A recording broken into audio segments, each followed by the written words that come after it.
अच्छा कोई चले स्टार्ट कर।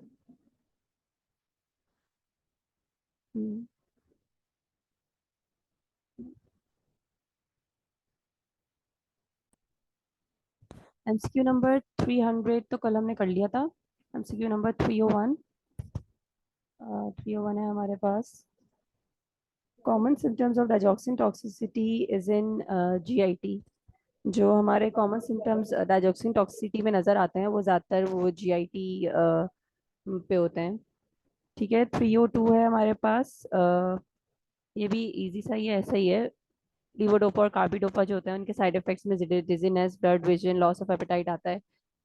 उसका रीजन ये जितने भी जो है ये ड्रग्स होते हैं ये जो सीएनएस के होते हैं ये लॉस एपेटाइट ज़्यादातर कॉज करते हैं। और ब्लड विजन का रीजन ये भी हो सकता है क्योंकि न्यूरोट्रांसमीटर इसकी जो है वो इनहिबिट कर रहे होते हैं, गेस इस वजह से जो है ब्लड विजन होता है।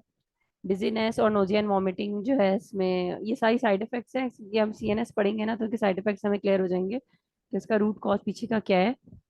ओके, नेक्स्ट है bromhexine not use as antitussive. अच्छा, ब्रोमहेक्सिन के बारे में जब मैंने पढ़ा था तो ब्रोमहेक्सिन जो है वो बॉडी का जो म्यूकस होता है उस उसको जो है वो इम्प्रूव करता है, यानी वो उसका काम होता है रेस्पिरेटरी ट्रैक को क्लीन करना।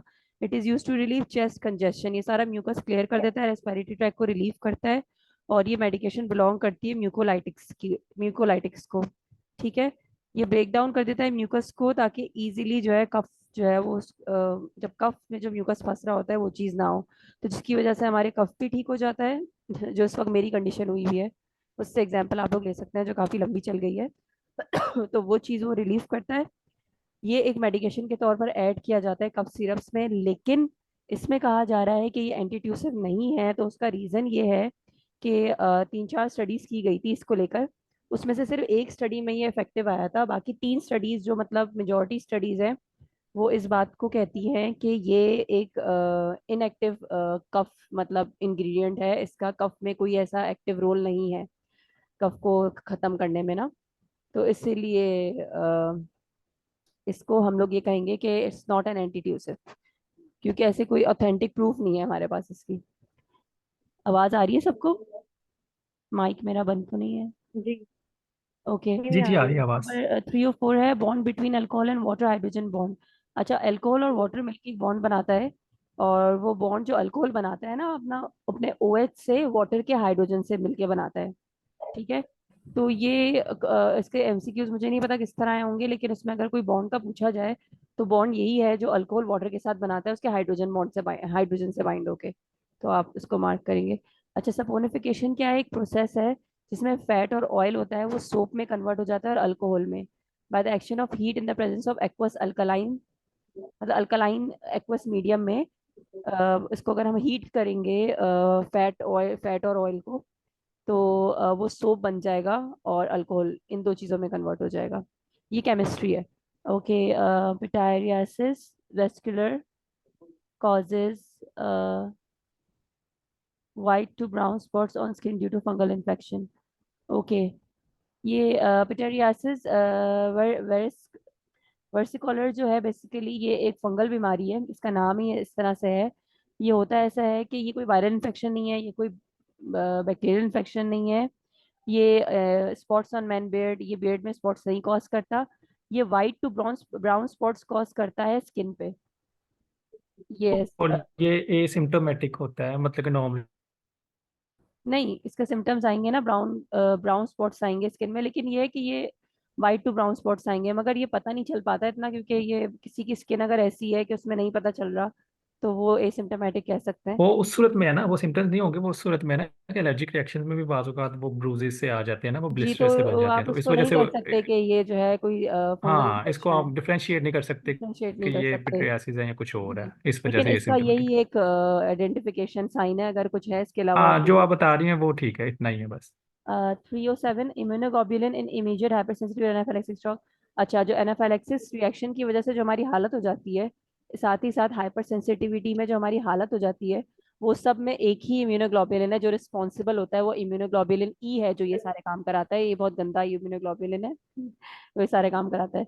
अच्छा, 308 है cell mediated hyper sensitivity by T cells. Okay, 308 ये है टाइप 4 हाइपर सेंसिटिविटी। इसमें क्या होता है, डिलेड टाइप की इम्यून रिस्पॉन्स होता है, जिसमें इम्यून सिस्टम एंटीजन के अगेंस्ट रिस्पॉन्ड करता है बहुत घंटों बाद या बहुत दिनों बाद, उसके एक्सपोजर के बहुत दिनों बाद। तो it is also known as cell mediated hyper sensitivity. क्यों? क्योंकि इसमें टिश्यू डैमेज इन्वॉल्व होता है, जो टी सेल करता है, टी सेल टिश्यू डैमेज करता है इसकी वजह से। ठीक है, और इसमें बी सेल का कोई रोल नहीं है। Okay, 309 cough receptors are located in medulla में। इसका कोई काम नहीं है, ये ब्रेन में होता है मेडुला। ये होता है हमारे जो ट्रैकिया है ना, फेरिंग्स जो हमारा गला है, इसमें ट्रैकिया है, उसके वॉल्स में, फेरिंग्स की वॉल में, और main carina. 310 benzaldehyde degradation yields benzoic acid. अगर हम बेंजल्डिहाइड की डिग्रेडेशन करेंगे तो हमें बेंजोइक एसिड मिलेगा। 311 patient is on carbamazepine phenytoin, physician wants to add amitriptyline, ECG changes and neurological status change. अच्छा, ये मैंने जो है ना इसकी जो है ना क्वेश्चन डाला भी था ग्रुप में, किसी ने मुझे इसको आंसर नहीं करा। अच्छा, कार्बामेज़ेपिन तो ईसीजी चेंज करता है, ठीक है, और न्यूरोलॉजिकल स्टेटस भी चेंज करता है, लेकिन अगर हम एमिट्रिप्टाइलिन को ऐड करेंगे फेनाइटोइन और कार्बामेज़ेपिन में तो क्या मसला आएगा? अब अगर मायरा आप प्रेजेंट हैं और अगर आपने 50 करे हैं और अगर आपको इसका पता है तो आप बता दें, क्योंकि मुझे ये इस तरह से क्लियर नहीं हो रहा था। कि मैं देख रही थी कि कार्बामेज़ेपिन से भी यही सब हो रहा था, फिर फिनाइटोइन, और इस तरह से नहीं आया मेरे, मुझे कहीं भी समझ में ना कि एमिट्रिप्टाइलिन ऐड करने के बाद ही क्यों ईसीजी चेंज हो रहा है और न्यूरोलॉजिकल स्टेटस किस वजह से चेंज हो रहा है। तो अगर आप कुछ जो बता मैंने जी जो मैंने सर्च किया ना, तो कार्बामेज़ेपाइन और एमिट्रिप्टाइलिन का ना इंटरेक्शन है। कार्बामेज़ेपाइन ना एमिट्रिप्टाइलिन का लेवल और इफेक्ट को ना कम कर देगा by altering drug metabolism. Okay, अच्छा, तो ये ये मुझे इंट्रैक्शन होगा, ड्रग इंट्रैक्शन की वजह से हो रहा होगा। जी हमें ड्रग इंट्रैक्शन नहीं पड़े हुए ना, इसलिए हमें नहीं आ रहा समझ। Okay, 312 patient is scheduled for heart wall replacement, the nurse give him prophylactic antibiotic. अच्छा, ये वो वाली चीज़ है जो कल सदफ ने एक्सप्लेन करी थी। एक पेशेंट है, उसको जो है ना हम उसका हार्ट वॉल्व रिप्लेस कर रहे हैं। अब हमें जो है ना उसको एक प्रोफाइलेक्टिक एंटीबायोटिक देना है, यानी बिफोर सर्जरी हम उसको एक एंटीबायोटिक देंगे ताकि उसको कोई भी जो है ना इन्फेक्शन ना पकड़ ले। और उस एंटीबायोटिक के देते ही हुआ क्या, उसकी बॉडी में एरिथीमा, प्लूराइटिस, फ्लशिंग, और upper body, neck and face की जो है ना वो जो है टेम्परेचर बढ़ गया और रेडनेस हो गई। तो ये एंटीबायोटिक हमेशा अगर ऐसा कुछ होगा ना, जिसको हम रेडमैन सिंड्रोम भी कहते हैं, तो इसका रीजन वैंकोमाइसिन ही होगा हर जगह। क्योंकि वैंकोमाइसिन को अगर हम रैपिडली इन्फ्यूज करेंगे, तेजी से इन्फ्यूजन दे के फॉर्म में देंगे, तो हमेशा ये पेशेंट में फ्लशिंग सिंड्रोम लेकर आएगा। ठीक है, जिसको रेडमैन सिंड्रोम कहते हैं। इसीलिए कहा जाता है कि इसको स्लो आईवी इन्फ्यूज करते हैं ताकि ये सिम्टम्स आए। Okay, which of the following activities does not involve parasympathetic moving legs and running. अच्छा, ये सीधा सीधा है 313 में, कि हम जब चलते हैं और अगर हमारे लेग्स मूव कर रहे हैं रनिंग के कंडीशन में, तो वो उस वक्त कौन सा सिस्टम एक्टिव है, इसमें जो है ना पैरासिम्पैथेटिक का कोई रोल नहीं है। ठीक है, नेक्स्ट है 314 asthma increase airway resistance. Asthma में होता क्या है, हमारी जो एयरवेज होती है उसकी रेजिस्टेंस बढ़ जाती है, जिसकी वजह से एस्थमा यानी प्रॉब्लम इन ब्रीदिंग वाली कंडीशन होती है। 315 which laxative is better used to treat codeine induced constipation, stimulant laxative sina and biscuit oil. Okay, codeine की ट्रीटमेंट के दौरान जो हमारे साथ कॉन्स्टिपेशन हो जाती है, तो उस कंडीशन में हम लोग दो लेक्सेटिव देते हैं, एक है सिना और एक है बिसाकोडाइल। ये दोनों जो है लेक्सेटिव हमारी कॉन्स्टिपेशन को ट्रीट करता है। ठीक है, 316 है ग्रेन्युलोसाइट कॉलोनी स्टिमुलेटिंग फैक्टर, एक प्रोटीन है, ये एंजाइम नहीं है, एंजाइमेटिक कोई रोल नहीं है इसका बॉडी में। अच्छा, 317 बेंजोडाइजेपिन मैकेनिज्म ऑफ एक्शन ये है कि enhance inhibitory effect of GABA या increase neuronal membrane permeability to chloride ions. अच्छा, गाबा का इफेक्ट बढ़ाता है ये, यानी इनहिबिटरी इफेक्ट बढ़ाता है। गाबा हमेशा इनहिबिशन कॉज कराता है सीजर्स की, और हमें डिप्रेशन की तरफ लेके जाता है, हमारी एक्साइटमेंट को लो करता है और मसल की। तो ये क्या कहेंगे हम इसको, ये हमारी न्यूरोनल मेम्ब्रेन की परमिएबिलिटी को बढ़ा देता है क्लोराइड आइंस के लिए, तो क्लोराइड इन्फ्लक्स बढ़ जाता है, जिसकी वजह से हम लोग के जो गाबा क्या कहते हैं, हमारी जो गाबा स्टिमुलेशन है ना वो बढ़ जाती है, गाबा की जो इनहिबिटरी इफेक्ट है ना वो कम हो जाता है, बढ़ जाता है, सॉरी, इनहिबिटरी इफेक्ट होता है ना गाबा का, काबा इटसेल्फ इनहिबिटरी इफेक्ट देता है, वो बढ़ जाता है। 318 what should you do if patient came to ask you for phosphate enema. अच्छा, ये वाला जो एमसीक्यू है ना, इसको आप लोग पढ़े सब, मैं एक्सप्लेन करती हूँ इसमें बोला क्या जा रहा है बेसिकली। ये मैंने पहले भी पढ़ा था। Colonoscopy schedule next week, patient is on lisinopril and furosemide. अच्छा, एक पेशेंट है, उसकी कोलोनोस्कोपी होने वाली है, यानी उसका कोलोन रिमूव करने जा रहा है वो डॉक्टर। ठीक है, नेक्स्ट वीक। और वो पेशेंट जो है वो लिसिनोप्रिल में है, प्रिल यानी वो एसी इनहिबिटर ले रहा है, और फ्यूरोसेमाइड यानी वो डायूरेटिक ले रहा है। ठीक है, वो कहता है कि मुझे एनेमा दे दें। आप मुझे एनेमा दे देंगे, मैं एनेमा वो होता है जिस दवाई से फौरन से पेट खुल जाता है और सारा स्टमक का मटेरियल बाहर आ जाता है नीचे से ना। तो वो एनेमा ने एनेमा ले दें, और इसका आंसर क्या होना चाहिए कि उसको दे देना चाहिए एनेमा, या जिस दिन कोलोनोस्कोपी है उससे एक दिन पहले देना चाहिए, या डॉक्टर से पूछना चाहिए कि क्या करना चाहिए। आप लोग बताएं। डेफिनेटली डॉक्टर से पूछना चाहिए कि अगर अभी से हम एनेमा दे देंगे, पेशेंट डायूरेटिक्स में भी है, डायूरेटिक ले रहा है, और अगर हम उसको एनेमा करके उसकी बॉडी का सारा जो है ना मट कंटेंट निकलवा देंगे स्टमक से, और डायूरेटिक भी ले रहा है, तो वो बॉडी सिवियरली डिहाइड्रेट हो जाएगी और पेशेंट मर भी सकता है। ये खतरनाक है। इतना पहले से कि एक हफ्ते बाद उसका जो है वो कोलोनोस्कोपी, और हम एक हफ्ते पहले एनेमा दे रहे हैं, कोई तुक नहीं बनता। सेकेंड चीज, अ डे बिफोर कोलोनोस्कोपी भी देने की जरूरत नहीं है। ये डॉक्टर बताएगा कि इसको कब देना है, किस तरह एनिमा से। कुछ आवर्स पहले शायद देते हैं, आई गेस। हाँ, ये आप जो है हाँ, ना सर्जरी पोस्टीरियर से में कुछ जाने आवर्स से पहले पहले। देते हैं ताकि फौरन से सारा, हाँ। हम्म। ये प्रेगनेंसी के उसमें भी दिया जाता है लेबर से पहले, लेकिन ये समझने के लिए है कि ये डॉक्टर बताएगा कि कब देना है। ठीक है, हम इसमें ये ओके। दोनों ऑप्शन रॉन्ग है। अब इसमें कोई ऐसा ऑप्शन दिया हुआ नहीं है कि बिफोर सर्जरी, लेकिन ऑप्शन कॉल द डॉक्टर इसलिए है क्योंकि फ्यूरोसेमाइड दे रहे हैं ना, डायूरेटिक। अगर हम डायूरेटिक के साथ देंगे ना एनेमा, तो पेशेंट की जान को खतरा है। तो वो उसको पहले ओके। देखेगा, उसको बंद करवाएगा, तो फिर होगा। अच्छा, wait until the day before, क्या है, 319 contraceptive implant does not need which of the following. अच्छा, कॉन्ट्रासेप्टिव इम्प्लांट जो करते हैं, एक डिवाइस होती है वो इम्प्लांट करते हैं वजाइना में, उससे क्या होता है कि वो कॉन्ट्रासेप्टिव इफेक्ट देता है। ठीक है, तो इसके लिए हमें एस्ट्रोजन लेवल्स को देखने की जरूरत नहीं है बॉडी की, कि एस्ट्रोजन अगर कम है तो नहीं दे रहे, या ज्यादा है तो दे रहे हैं। तो ऐसा कुछ भी उसकी नीड नहीं है, ना कोई तुक बनता है इसका उसके साथ।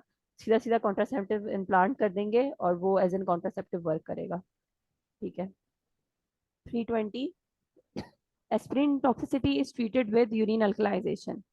अच्छा, ये कह रहे हैं यूरिन अल्कनाइजेशन की वजह से एस्पिरिन टॉक्सिसिटी, मैंने इसकी काफ़ी डिटेल लिखी थी, मगर मैं इसको ऐसे ही एक्सप्लेन कर देती हूँ। इसको इतना दिखानी पड़ने की ज़रूरत नहीं है। एस्पिरिन टॉक्सिसिटी में मसला ये आता है कि हम लोग की बॉडी में, एक मिनट, 320 है ना, ओके। यूरिनरी अल्कलाइजेशन में क्या होता है, pH 7 8 से ऊपर हो जाता है। ठीक है, जिसकी वजह से क्या होती है, जो सैलिसाइलेट्स होता है ना, जो एस्पिरिन टॉक्सिसिटी में बन रहे होते हैं, उसकी जो एक्सक्रीशन होती है ना, वो 10 टाइम्स और बढ़ जाती है बॉडी में। मतलब वो उसकी एक्सक्रीशन को बहुत ज्यादा रैपिडली जो है वो इनहेंस कर देता है बॉडी से। तो ये है रीजन। अच्छा, नेक्स्ट है 321, aspirin inhibit the formation of thromboxane A2, ये इसका मैकेनिज्म ऑफ एक्शन है। 322, sunburns are increase by doxycycline हाइड्रोक्लोरोथायाजाइड, अमाइड्रॉन, डिमेक्लोसाइक्लिन, फिनोथायाजीन। अच्छा, इसको आप लोग ऐसे के ऐसे ही पढ़ लें। ठीक है, मतलब इसको ये ऐसे याद याद करने पढ़ वाला लें है। कि सनबर्न जो है वो एक साइड इफेक्ट है, जो इन, खाली इसमें एंटीबायोटिक नहीं है, इसमें डायोटिक भी है, इसमें बहुत चीजें हैं। तो ये सारे नाम आप लोग याद पढ़ लें कि ये सनबर्न कॉज कराता है। अच्छा, कॉक्स 1 एंजाइम जो है ना, is available in all tissues, it is involve in producing prostaglandins that regulate cellular housekeeping function such as gastric cytoprotection, यानी हमारे अंदर जो गैस्ट्रिक लेयर को प्रोटेक्ट करता है, वेस्कुलर हीमोस्टेसिस। अच्छा, COX 2 is only present in inflamed tissues. तो ये समझ में आ गया, इसको एक्सप्लेन करने की जरूरत तो नहीं है ना, सीधा सीधा है। Okay, 324, hydrogel gel bound wound dressing, ये करता क्या है, ये एक्वस होता है, ये हाइड्रेट रखता है, ये बेसिकली बर्न्स में लगाया जाता है, जैसे जल जाता है ना, उसमें अगर आप ये हाइड्रोजेल का पैच लगाएंगे ना, उसको ड्रेसिंग लगाएंगे, तो वो होगा क्या कि वो जो है ना उसको हाइड्रेट रखेगा, एक्वस मीडियम प्रोवाइड करेगा। साथ ही साथ उसके जो एक्सुडेट्स है ना, जो उसका जो कचरा है जो खराब हो गई है स्किन, उसको एब्जॉर्ब करके अपने साथ चिपका देगा। और इसकी जो प्रोलिफरेशन है, जो इसकी जो क्या कहते हैं, जो इसका जख्म की हीलिंग की जो प्रोसेस जो होता है ना, उसको प्रमोट करेगा। तो ये बहुत अच्छा होता है, ये अगर आप जले हुए हिस्से में लगाओ हाइड्रोजल। अच्छा, 325, filgrastim is a protein, it's not an enzyme. 326, a long term use of corticosteroid it can cause osteopenia। अच्छा, ये है 325 ना, ऑस्टियोपिनिया। ऑस्टियोपिनिया का जो है मैंने सर्च नहीं करा था। मायरा, आपको पता है ऑस्टियोपिनिया? मैं शायद भूल गई सर्च जी, करना। ये कंडीशन होती है जिसके अंदर क्या कहते हैं, a condition which there is a lower than normal bone mass or bone mineral density। Okay, तो ये कंडीशन कॉज कराता है लॉन्ग टर्म यूज में। कॉर्टिकोस्टेरॉइड सही। जी बोले। ऑस्टियोपीनिया इज नॉट बोलो। दैट सिवियर, तो कॉर्टिकोस्टेरॉइड करवा देता है, ओके। लेकिन अगर और ज्यादा करेंगे तो वो ऑस्टियोपोरोसिस करवा देगा। अच्छा, वो पेशेंट को जो बोन की प्रॉब्लम शुरू हो जाती है, ज्यादातर फीमेल्स होती हैं, जी उनको वैसे कॉर्टिकोस्टेरॉइड की वजह से भी होती है। ओके, हमारे पास जी। है द ऑस्मोटिक प्रेशर ऑफ 0.1 मोल। अच्छा, ये वाला जो एमसीक्यू है, इसको भी मैंने पिक्चर खींच के ग्रुप में डाला था आई गेस। नहीं, मैंने नहीं डाला था शायद। ये जो मुझे सिर्फ ये पूछना था कि इसमें कोई फॉर्मूला यूज हो रहा है, ये एक एमसीक्यू है जिसमें न्यूमेरिकल आ गया है। The osmotic pressure of 0.1 mole dextrose solution will be approximately how many times that of. ये मोलर वाले क्वेश्चंस है जो आज हम करने वाले थे, जो हमें सर आज कराने वाले थे, क्लास नहीं हुई। तो मैं यही सोच रही थी कि ये होगा तो ये मुझे समझ में आ जाएगा, तो मैं एक्सप्लेन भी कर दूंगी। मगर आज क्लास नहीं हुई इत्तेफाक से, तो ये अगर किसी को आता है तो बता दे, नहीं तो हम इसको लिख लेते हैं। 327 को हम बाद में कर लेंगे जब सर करा देंगे। ठीक है। 328, vagus nerve regulate heart beat. ठीक है। वेगस नर्व हमारे हार्ट रेगुलेशन को मेंटेन करता है, किस तरह से? उसका कम होना या ज्यादा होना को डिटेक्ट करके ब्रेन को फॉरेन सिग्नल प्रोवाइड करता है कि इसको मेंटेन करे। चले, नेक्स्ट है फैट सोल्यूबल विटामिन कैडा। कैडा को याद कर लें सीधा सीधा। कैडा एक फैट सोल्यूबल विटामिन है जिसमें बहुत सारे विटामिन आते हैं, एक मल्टीविटामिन कॉम्प्लेक्स वो है, ड्रग है। अच्छा, 330, polymerase chain reaction use for except actual DNA sequence. पूरिया, जी। This is basically vitamin KE, DNA। हाँ, बहुत सारे तो मल्टीविटामिन। उसका उन्होंने हाँ। उन्होंने शॉर्ट फॉर्म कर दी है फैट सॉल्युबल विटामिन कैडा के नाम से, निमोनिक बना टॉनिक दिया ना था। उन्होंने। अच्छा, ये निमोनिक तो बनाया है, लेकिन मैंने जब नेट पे भी निमोनिक, सर्च जी, करा तो इसको निमोनिक, कैडा ही कहते हैं। एडीज है वैसे हाँ। ये निमोनिक भी है और कैडा, जो ये सारे फैट सॉल्युबल है हाँ, विटामिन के फैट ई डी सोल्यूबल ए कैडा, KED है, तो चाहिए और भी इजी हो जाएगा हमारे लिए याद करना। अच्छा, पॉलीमरेज चेन रिएक्शन जो है ना, बेसिकली हमारे जो रिकॉम्बिनेंट डीएनए टेक्नोलॉजी होती है, उसमें क्या करते हैं हम लोग, एक डीएनए से उसकी मल्टीपल कॉपीज बनाते हैं। ठीक है ना? तो एक डीएनए से मल्टीपल कॉपीज जो बनाने का जो प्रोसेस होता है, उसको हम बोलते हैं पॉलीमरेज चेन रिएक्शन। ठीक है। ये एक रिकॉम्बिनेंट डीएनए टेक्नोलॉजी टेक्निक है, लेकिन एक्चुअल डीएनए सीक्वेंस जो होता है ना, जो हमने आइसोलेट करा हुआ होता है बॉडी से, वो पॉलीमरेज चेन रिएक्शन से नहीं बनता। उसके बनने के लिए जो है ना, हमें पॉलीमरेज चेन रिएक्शन की जरूरत नहीं पड़ती, वो नेचुरली बॉडी से बन के आया होता है। तो हम उसके लिए एक्सेप्ट कर देंगे कि एक्चुअल डीएनए सीक्वेंस में पॉलीमरेज चेन रिएक्शन का कोई काम नहीं है। वो सिर्फ कॉपीज बनाने के लिए होता है। ओरिजिनल वन जो होता है स्ट्रैंड, वो अपनी जगह है। अच्छा, 331 समझ आ गया सबको? 331 है एलिमेंट ऑफ B12, सियानो कोबोलामीन कोबाल्ट। अच्छा, ये विटामिन B12 है, इसको हम सियानो कोबोलामीन भी कहते हैं। इसका जो इंपॉर्टेंट एलिमेंट है वो कोबाल्ट है। ठीक है। 32, clopidogrel mechanism of action inhibit platelet aggregation. सीधा सीधा इसका मैकेनिज्म ऑफ एक्शन है, बहुत इजी है ये। 333, pumping blood from heart to lung right ventricle. ये भी इजी है। हमारा ब्लड जो हार्ट लंग से लंग को प्रोवाइड करता है, वो राइट वेंट्रिकल के थ्रू करता है। ठीक है। 334, reduce seizure threshold tramadol phenytoin pethidine. हाँ, ये वाला एमसीक्यू था जो मैंने मार्क करा था, जिसको मैंने ग्रुप में पोस्ट भी करा था, और मैंने पूछा था कि इसका क्या आंसर कॉन्सेप्ट है। मुझे इसमें भी किसी ने रिप्लाई नहीं करा। अब अगर करा भी है एंड में, तो मैंने अभी नहीं देखा मैसेज। अच्छा, रिड्यूस, इसमें क्या, reduce seizure threshold. Seizure threshold मुझे इतना समझ आया, मैं एक्सप्लेन कर देती हूँ, फिर मैं मायरा आप इसमें ऐड कर दीजिएगा। सीजर का जो थ्रेशोल्ड होता है ना, वो ट्रामाडोल, फेंटेनाइल, पैथिडीन, ये जितने भी ड्रग्स हैं ना, ये करते हैं। थ्रेशोल्ड मतलब ये है कि अगर हम ये ड्रग्स लेंगे, तो जो सीजर जो हमें कॉज करता था बहुत ज़्यादा स्ट्रेस मिलने के बाद या बहुत ज़्यादा लाइट के बाद, वो हल्के से स्ट्रेस से भी अब कॉज हो रहा है, उसका थ्रेशोल्ड कम हो गया, वो हल्की सी लाइट से भी अब कॉज हो रहा है। तो ये इसकी इतनी एक्सप्लेनेशन है जो मुझे समझ आई। इसके अलावा सीजर हिस्ट्री में हम जेंटामाइसिन भी दे सकते हैं। तो अब आप बता दें मायरा, इसमें कुछ मिसिंग तो नहीं है? ये एक्चुअली ये मैंने, मुझसे मिस हो गया था, असल ये में मुझे देखा नहीं मैंने। मुझे समझ आ गया था, लेकिन मुझे कुछ इनकम्प्लीट इन्फॉर्मेशन लग रही थी, मैं सेटिस्फाई नहीं हो रही थी, तो इसलिए मैंने ग्रुप में पूछा था। अच्छा, नेक्स्ट है लिग्नोकेन प्रॉपर्टीज इंक्लूड इन पूरिया, क्या पूछ रही हैं आप? सॉरी, मैंने सुना नहीं।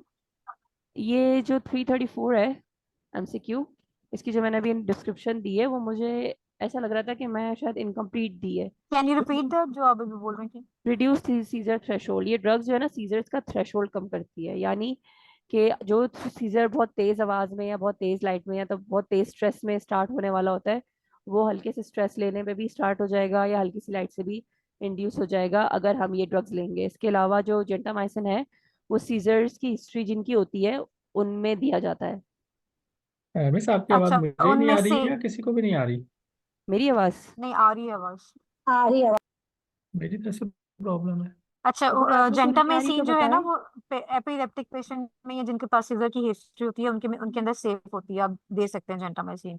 और थ्रेशोल्ड डिक्रीज करने का यही मतलब है कि वो जो, जैसे आप कह रहे हैं ना 100 पे जाके सीजर्स ने शुरू होना था, वो 50 पे स्टार्ट होना शुरू हो जाएंगे, 25 पे शुरू हो जाएंगे।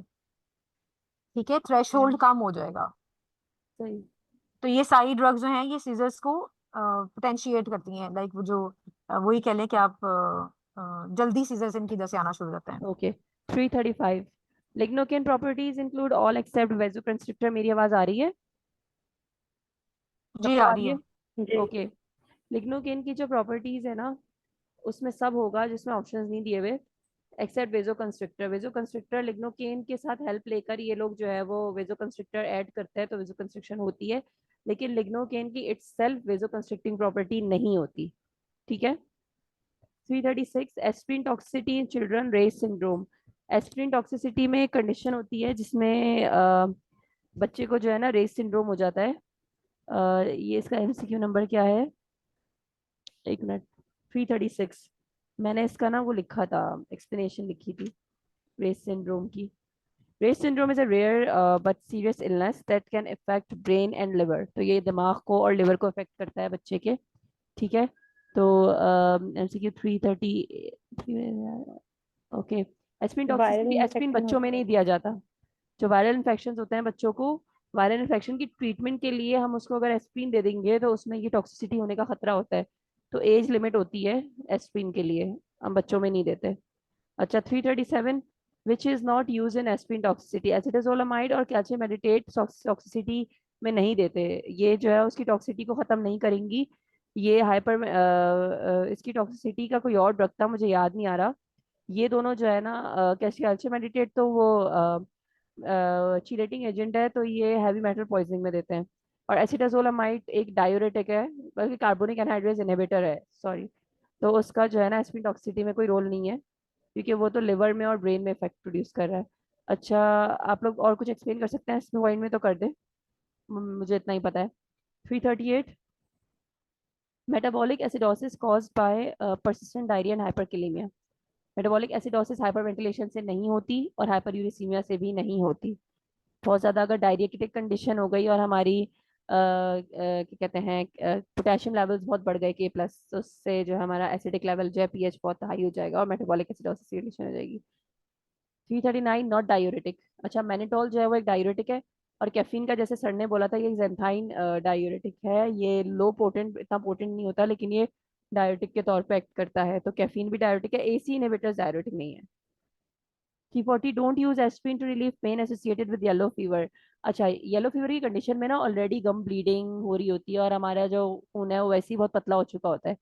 तो जितने भी क्या कहते हैं हमारे एंटी इन्फ्लेमेटरी ड्रग्स है ना, वो वाले aspirin, non steroidal anti inflammatory drugs, NSAIDs जो है हमारे, जिसमें एस्प्रिन भी आता है, वो हम नहीं देते येलो फीवर में। येलो फीवर वैसे भी इसका कोई ट्रीटमेंट नहीं है, तो उसमें जो है ना अवॉइड करना चाहिए, क्योंकि वो इंटरनल ब्लीडिंग कॉज कर सकता है स्टमक के अंदर।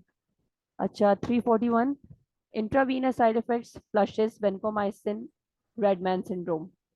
अच्छा, किसी भी एंटीबायोटिक की वजह से अगर इंट्रावीनसली देने पे साइड इफेक्ट रेडमैन सिंड्रोम अगर आए तो उसका रीजन वेनकोमाइसिन होगा। ये तो सबने पढ़ लिया है ना।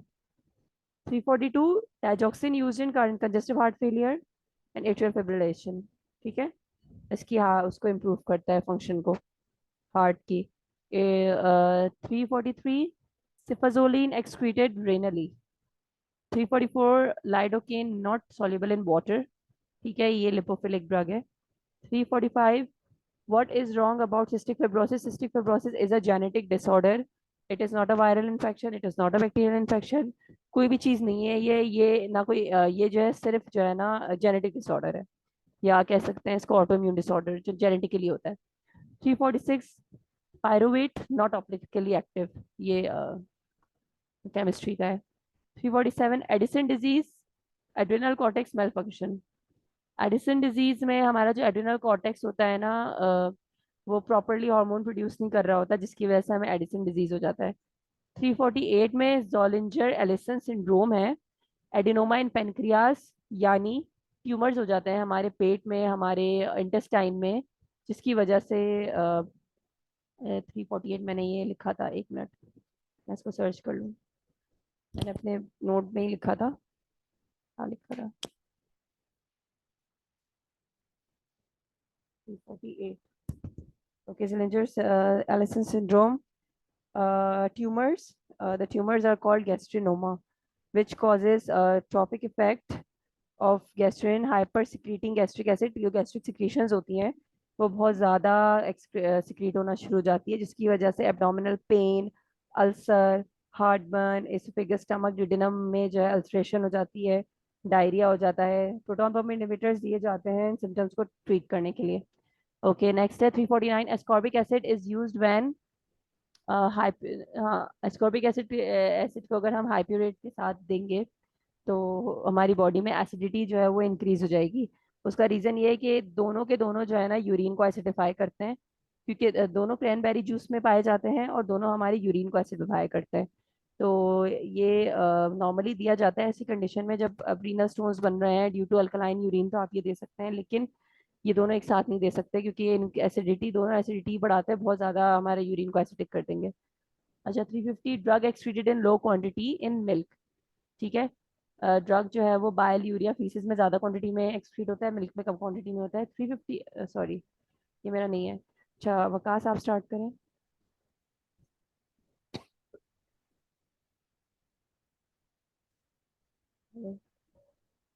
जी अस्सलाम वालेकुम। मिस मेरी आवाज़ आ रही है? मेरा ना नेटवर्क का स्टेबल नहीं है, मुझे लग रहा है आपके आपके भी काफ़ी मिस हो गया मुझसे। चले, आई ट्राई। ये तो मैंने आ रिकॉर्ड रही है किया है, आवाज़ कोई सबको मसला ठीक? नहीं है, मैं वीडियो शेयर करूंगी, आप उसमें वापस देख लीजिएगा। मैं आज की वीडियो आज ही शेयर करूंगी। आपकी तो आ रही है मुझे आवाज़, अगर कुछ बीच चलो में ठीक है। डिस्टॉर्शन होगी तो मैं आपको बता दूंगी। जी मुझे इंटरप्ट कर दीजिएगा क्योंकि ना मुझे पता नहीं चल रहा, वो बार बार ना अच्छा, मैं नेटवर्क माइक म्यूट कर अनस्टेबल रही का आ रहा है। हूँ, आप लोग में से कोई बोल सके तो जल्दी बोल दीजिएगा, मेरा गला का मसला है। मैं जब तक माइक खोलूंगी बोलूंगी ना तो एमसीक्यू निकल जाएगा। चलिए ठीक है, मैं स्टार्ट करता हूँ। सही है। अच्छा, 351 essential fatty acids must be taken with food. Essential fatty acid कल भी एक्सप्लेन किया था कि जो बॉडी को जिनकी ज़रूरत होती है कि हमें लेने पड़ते हैं, तो इनमें नॉर्मली वो आ जाते हैं, लिनोलिक एसिड आ जाते हैं, ओमेगा 6 फैटी एसिड्स जो होते हैं, तो ये नॉर्मली मतलब कि सप्लीमेंटेशंस होती हैं, ये लेने पड़ते हैं। 352 जिंको बाइलोबा, इसका लिखा हुआ है कि increase cerebral blood flow, treatment memory plus cognition, कि ये जो जिंको बाइलोबा है ना, ये काफ़ी मतलब कि हार्ट हेल्थ में भी देते हैं, ये मेमोरी बूस्टर है, बेसिक बूस्टर तो नहीं कह सकते, लेकिन ये है कि इट में इम्प्रूव मेमोरी, तो एज अ सप्लीमेंटेशन के तौर पे दिया जा सकता है कि ये मेमोरी के लिए काफ़ी इफेक्टिव है और ब्रेन हेल्थ के लिए। 353 S T John's wort indication anti depressant increase 5 HT। अच्छा, ये जो एस टी जोन वॉट है ना, ये एक इसका थेराप्यूटिक बेनिफिट है in treating mild to moderate depression, ये डिप्रेशन में मतलब कि देते हैं। So it acts on 5 HT, मतलब कि जो होता है 5 हाइड्रो ऑक्सी ट्रिप्टामीन। तो इस पे आपने एक प्रिकॉशन ये करनी होती है कि अगर आप एस टी जोन्स वार्ड ले रहे हैं ना, तो आपने कोई भी ऐसा सप्लीमेंटेशन या कोई भी ऐसी मेडिसिन नहीं लेनी जो सेरोटोनिन के लेवल को बूस्ट करेगी, तो उसके साथ आपने कंट्राइंडिकेटेड है, उसके साथ नहीं आपने लेना। तो वैसे ये नॉर्मल सीधा सीधा एक स्टेट में लिखा होगा, आपने इतना याद रखना है। 354 tetracycline which is long acting, ये कल भी काफ़ी डिटेल में हुआ था, डिटेल में तो नहीं, नॉर्मली से हुआ था कि माइनोसाइक्लिन है जो वो लॉन्ग एक्टिंग है, मतलब उसकी रेजिस्टेंस को देखने के लिए जो एंटीबायोटिक्स होती हैं। 355 prednisone what is not side effect, leucopenia, drowsiness. अच्छा, ये जो है ना, ये कोर्टिकोस्टेरॉइड्स हैं, ठीक है। तो इसके जो साइड इफेक्ट्स होते हैं ना, वो बेसिकली होते हैं मतलब कि हाइपरटेंशन होगी, हाइपोकैलीमिया हो गया, weight gain, hyperglycaemia, myopathy, psychiatric type, मतलब कि इस तरह के ना इसके होते हैं साइड इफेक्ट्स। तो लिहाजा ये क्या नाम है, ल्यूकोपीनिया और ड्राउजीनेस इसका साइड इफेक्ट नहीं है। ल्यूकोपीनिया नॉर्मली वो होता है कि sudden loss of WBC, white blood cells की, मतलब कि जो होती है ना, लॉस होता है, उसको कहते हैं। 356 anti depressant safe in pregnancy. अच्छा, इसमें यह है कि जितने भी SSRIs हैं ना, जितने भी हैं, वो almost all are safe in pregnancy, मतलब कि उसकी कोई डिफॉर्मेशन प्रेगनेंसी में नहीं करते एक्सेप्ट फॉर वन। कौन सा है वो? पता है किसी को? पेरोक्सिटीन। पेरोक्सिटीन, पेरोक्सिटीन। बिल्कुल। पेरोक्सिटीन है, वो नहीं देते क्योंकि वो फिटल हार्ट इफेक्ट करता है, तो सिर्फ वही एक SSRI है कि जो उस आप प्रेगनेंसी में नहीं दे सकते, बाकी सारे सेफ हैं। अच्छा, 357 डाइजॉक्सिन टॉक्सिसिटी। अच्छा, अगर डाइजॉक्सिन की टॉक्सिसिटी हो जाती है तो फिर क्या करना चाहिए? तो इसके लिए तो ना हीमोडायलिसिस वर्क करेगा, ना कार्डियो कन्वर्जन या कार्डियोवर्जन, कुछ भी काम नहीं करेगा। कार्डियो कन्वर्जन बेसिकली होती क्या है कि ये लाइट सा मतलब इलेक्ट्रिक शॉक या एनर्जी शॉक देते हैं, क्योंकि हार्ट रिदम को कंट्रोल करने के लिए, normal back to the normal range पे लेके आने के लिए। ना ये काम करेगा ना हीमोडायलिसिस करेगा। तो करेंगे फिर क्या हम मतलब कि ऑब्वियसली डाइजॉक्सिन को स्टॉप कर देंगे। तो इसके लिए हम एंटीडोट देते हैं। स्पेसिफिकली जो एंटीडोट देते हैं ना, वो इम्यून फैब होता है, इन्हें फैब फ्रेगमेंट्स भी कहते हैं। तो ये इसकी टॉक्सिसिटी में इसको ये देते हैं। 357 हो गया। अच्छा, 358 केस स्टडी है जी। स्टेटेंस स्टेटेंस ले रहा है एक पेशेंट, एस मुझे थ्री इनहिबिटर्स ले रहा फिफ्टी है और सेवन उसको समझ नहीं आया। डाइजेस्टिंग 350। टॉक्सिसिटी। हाँ जी, अगर टॉक्सिसिटी हुई है ना, हाँ। डाइजॉक्सिन टॉक्सिसिटी हो गई है पेशेंट को, तो उसकी टॉक्सिसिटी खत्म करने के लिए मतलब कि वो बताया गया कि हीमोडायलिसिस भी वर्क नहीं करेगा, कार्डियो सही। कन्वर्जेंस भी वर्क नहीं करेंगे। सही। लाइक के मतलब कार्डियो कन्वर्जेंस होते हैं ना कि एक माइनर सा इलेक्ट्रिक या एनर्जिक शॉक देते हैं, ठीक है। सही। क्योंकि जो हार्ट रिदम होगी ना, heart rhythm irregular heart rhythm होगी और काफी मतलब उसकी टॉक्सिसिटी के इफेक्ट्स आएंगे। तो बेसिकली बताया ये गया है कि उसकी टॉक्सिसिटी को ओवरकम करने के लिए करेंगे क्या हम। तो उसको हम एंटीडोट देते हैं, जो मतलब कि जो मोस्ट अप्रोप्रिएट वे है।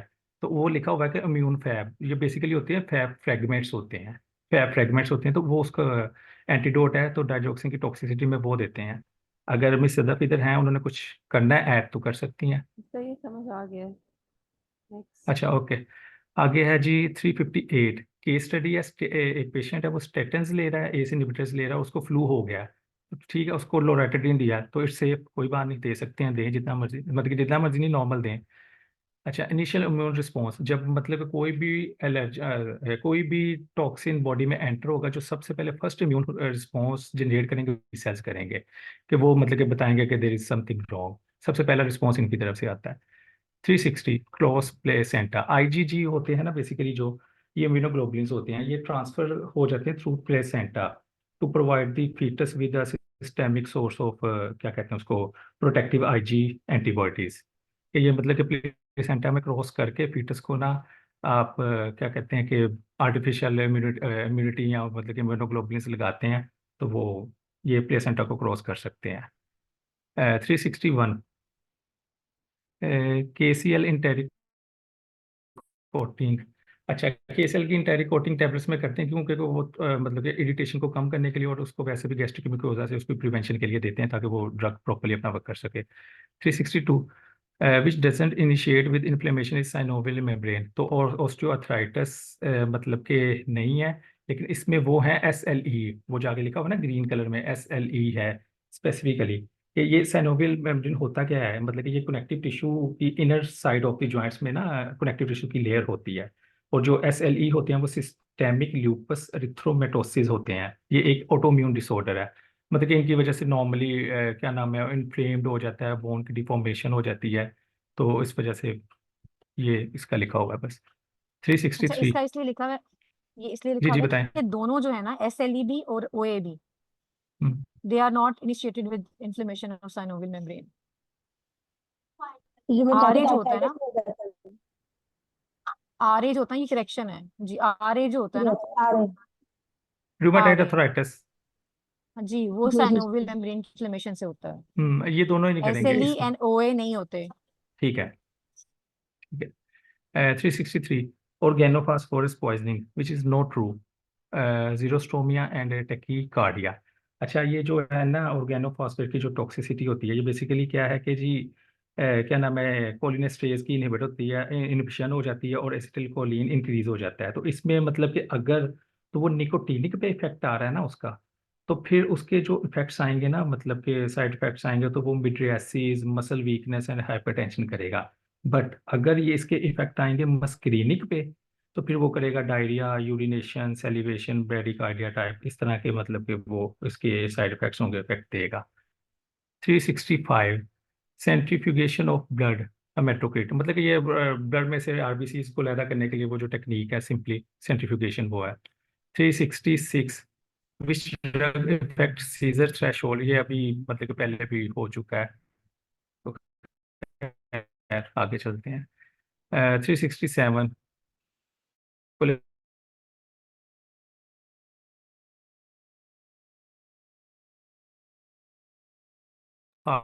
आपकी आवाज चली गई है और 367 नहीं सुनाई दे रहा हमें। आपको आवाज आ रही है वकास? आपकी आवाज नहीं आ रही है।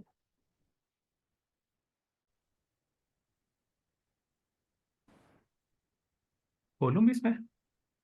जी हुआ क्या? ओके, ये रिकॉर्डिंग स्टॉप हुई थी। नहीं, रिकॉर्डिंग स्टॉप नहीं हुई थी, यही स्टॉप हो गया था, नेटवर्क ही स्टॉप हो गया था। ये मुझे लगता है मेरी तरफ से प्रॉब्लम हो रहा है। कहाँ तक आप लोगों ने सुना है? 630 367 नहीं सुना, आप बता रहे थे कुछ। 370 मेप्रिडीन एंटीडोट, नेलोक्सोन। ये मेप्रिडीन जो है ना, ये बेसिकली 369 369 367 नहीं सुना। 369 कहाँ पे? 367 से मैं बताएं। खुद ही भूल गया हूँ। अच्छा, ये बता दो। हाँ, cholesterol cause hardness of artery, ये मैंने बता दिया कि मतलब कोलेस्ट्रॉल के ज्यादा होने की वजह से जब वो एक्यूमुलेट करेगा तो वो ऑब्वियसली आर्टरी जो हार्ड हो जाएगी, उनके वॉल में एक्यूमुलेट करेगा तो वो हार्ड हो जाएगा, जिससे बीपी भी बढ़ता है और सारे मतलब के प्रॉब्लम। Okay, next 368। फिर आपकी आवाज चली गई। डिजीनेस नहीं है, डिजीनेस है। डिजीनेस उसका साइड इफेक्ट है, ड्राउजीनेस नहीं है। जो ओके। ड्रोजीनेस है ना, वो स्लीपी है और टायर्डनेस वगैरह है। और जो dizziness है ना, वो मतलब कि सेंसेशन टू गेट फे मतलब कि सेंसेशन टू फेंट, कि पेशेंट एक फेंट हो जाता है। कराना। अच्छा, आगे 369 antibody can be autoclaving in suspension और सोल्यूशन। क्या नाम मतलब कि ये जो है ना ऑटोक्लेविंग का जो प्रोसेस है, कि जो हम करते हैं कि उनको एक स्पेसिफिक टेम्परेचर और प्रेशर पे मतलब कि करते हैं उनकी एफिकेसी को देखने के लिए, तो ये नॉर्मली एंटी उसका लिखा हुआ है कैनामाइसिन और सिप्रोफ्लॉक्सासिन में। सीधी सीधी एक स्टेटमेंट है। 370 मेप्रिडीन एंटीडोट नेलोक्सोन। अच्छा, मेप्रिडीन क्या है? ये है जी ओपियोइड है। और ये काफी मतलब हमने डिस्कस किया कि जब भी ओपियोइड की टॉक्सिसिटी होगी ना, तो उसका जो एंटीडोट है ना वो नोलेक्सोन है। तो जहाँ भी ओपियोइड की टॉक्सिसिटी का जिक्र होगा वहाँ पे ये ऑटोमेटिकली आ जाएगा। अच्छा, naloxone use in the treatment of opioid respiratory depression. अच्छा, ये अब इसका बताया गया है कि ये इसमें ना, एक मिनट किधर गया। अच्छा, इसमें रेस्पिरेटरी डिप्रेशन, जो ओपियोइड्स की वजह से रेस्पिरेटरी डिप्रेशन होता है ना, उसके ट्रीटमेंट के लिए भी दिया जाता है। मतलब 372 hemorrhoids wrong internal bleeding it is not important. अच्छा, हेमोरॉइड्स जो कंडीशन है इसके लिए कंपलसरी नहीं है कि ब्लीडिंग होगी या नहीं होगी। ब्लीडिंग नहीं भी होगी तो हेमोरॉइड्स हो सकते हैं। अच्छा, ये सेफोलेक्सिन है। नहीं, इट्स ब्लीडिंग, इंटरनल ब्लीडिंग लाजमी होती है हेमोरॉइड्स में। नहीं नहीं नहीं नहीं नहीं नहीं नहीं, जरूरी नहीं है मिस, जरूरी ये नहीं है। कहा गया है कि रॉन्ग है कि internal bleeding is not important, but internal bleeding is important in hemorrhoids. Hemorrhoids बोलते ही ब्लीडिंग को है बेसिकली। जो हेमोरॉइड्स की कंडीशन होती है ना if उसको। if the hemorrhoids are bleeding then it is important to